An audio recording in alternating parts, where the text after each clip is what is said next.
Cutters తోటి cylinder వాడి oxygen cylinder వాడి గ్యాస్ కట్టర్స్ తోటి ఈ ఏటీఎం థెఫ్ట్ చేసినారని అర్థమైంది. అయితే మామూలుగా ఈ ఏటీఎంస్ కానీ బ్యాంక్స్ కానీ ఎవరైనా అటెంప్ట్ చేసినప్పుడు ఈ సెన్సార్స్ తోటి అలారం వచ్చే అవకాశం ఉంటుంది.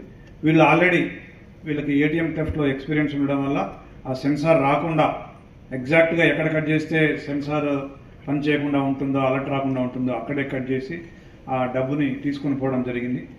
దానికోసం మాకు అప్పటికి డబ్బు ఎంత అనేది తెలియదు. ఎందుకంటే బ్యాంక్ వాళ్ళు చెప్పింది ఏంటంటే మేము 9:30, 10 o'clockకి బ్యాంక్ ఓపెన్ అయిన తర్వాత లెక్క చూసుకొని చెప్తున్నారు.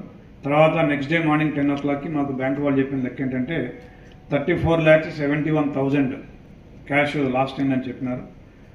తర్వాత మేము ఒక 7 టీమ్స్ ఫామ్ చేసి దాంట్లో ఆ టీమ్స్లో DI Jeedimetla, DI Balanagar, inspector CCS, inspector Pawan and Dalinaidu of CCS and Kanakaiah and Nagireddy of Jeedimetla and Balanagar వీళ్ళ ఆధ్వర్యంలో ఒక 7 టీములు ఏర్పాటు చేశాము.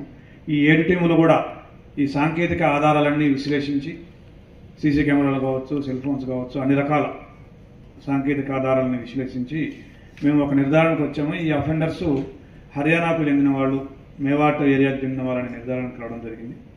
అక్కడికి కూడా మేము టీము పంపడం జరిగింది. అయితే మాకు తర్వాత మాకు వచ్చిన సాంకేతిక ఆధారాల మేరకు మేము ఇంకా వెరిఫై చేస్తుండగా మాకు బేగంపేట ప్రకాష్ నగర్లో ఈ ఆక్సిజన్ సిలిండర్ అండ్ ఈ గ్యాస్ కట్టర్ ఏదైతే ఉందో అవి కొన్నట్టుగా మాకు ఆధారం లభించింది. దాన్ని బట్టి మళ్ళీ బ్యాక్వర్డ్ ట్రేసింగ్ చేస్తూ వెళ్ళగా మాకు బేగంపేట ప్రకాష్ నగర్లో ఒక బాయ్స్ పీజీ హాస్టల్లో ఒక లీడ్, ఒక అఫెండరు ఉన్నట్టుగా మాకు లీడ్ దొరికింది. దాంతో అక్కడ మేము సర్వేలెన్స్ పెట్టుకోగా తర్వాత మాకు ఇంకొన్ని క్లూస్ వచ్చాయి. ఆ క్లూస్ మేరకు నిన్న ఈవినింగ్ 3 అఫెండర్స్ మాకు దొరికినారు, ఒక 3-wheeler మీద వెళ్తూ.